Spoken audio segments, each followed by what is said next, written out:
अभी कांग्रेस ने एक एफआईआर सेल तैयार किया है जो लोगों को सच बोलने पर उनके ऊपर एफआईआर कर देते हैं। तो मैं कुछ बोलना चाह रही थी कि अगर तुम लोग सच वाले हिंदू हो, वैसे तो तुम हो नहीं, तुम तो घटिया हो, तुम्हारी तो जाति पता नहीं कौन सी है।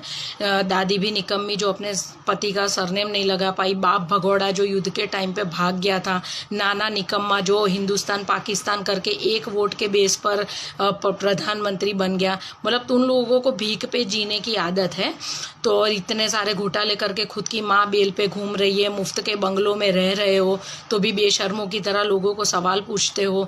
1500 करोड़ देने वाले रतन टाटा ने जवाब नहीं मांगा, लेकिन चवन्नी भी नहीं देने वाली भिखारी जो लोगों के पैसों पर पल रही है, वो भूरी काकी मोदी से हिसाब मांग रही है। काहे का तो हिसाब मांग रही है? तू है कौन?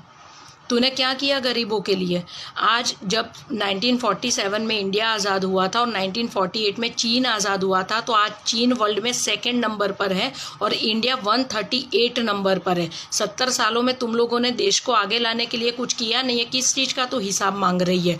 पाकिस्तान बना तुम्हारे राज में, बांग्लादेश बना तुम्हारे राज में, मुस्लिम पर्सनल लॉ आया तुम्हारे राज में, अल्पसंख्यक का मंत्रालय बना तुम्हारे राज में, अल्पसंख्यक के विद्यालय बने तुम्हारे राज में, अल्पसंख्यकों का लॉ बना तुम्हारे राज में। तुमने हिंदुओं के लिए क्या किया? तुमने हिंदुओं को आरक्षण दिया। क्यों? क्योंकि हिंदू अंदर अंदर लड़ता रहे, मरता रहे और तुम लोग अपनी रोटियां सेकते रहो। जिन किसी को भी पता नहीं है, मैं उन लोगों को बता दूं कि Nehru actually Hindu common bill code bill लाना चाहता था, जिसके चलते सरदार वल्लभ भाई पटेल ने उनको बोला था कि अगर तुम ये बिल लाए हिंदुओं के लिए तो मैं कांग्रेस से इस्तीफा दे दूंगा। इसलिए उनके देहांत के बाद इस नेहरू निकम्मे ने हिंदू कोड बिल पास करवाया था और आज जो ये हिंदू भुगत रहा है ना, वो उस निकम्मे की वजह से भुगत रहा है।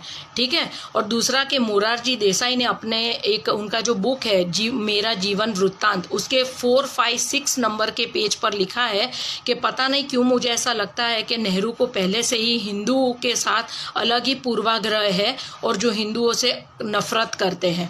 और जेबी कृपलानी ने भी कहा था कि अगर आप हिंदू से प्यार करते तो कभी हिंदू कॉमन बिल नहीं लाते, आप कॉमन सिविल कोड लाते जो सारे धर्मों को लागू पड़ता। लेकिन आपने हिंदुओं पर अपना गुस्सा उतारा और आप हिंदुओं को धोखा देने के लिए जनोई पहनते हो।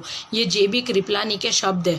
तो मतलब ये परिवार पूरा नीच परिवार है जिन्होंने सिर्फ देश को लूटने का काम किया है और देश की बर्बादी में पूरा योगदान है। अभी भी समझ जाओ, हिंदू एक हो जाओ और इन लोगों की बैंड बजा दो।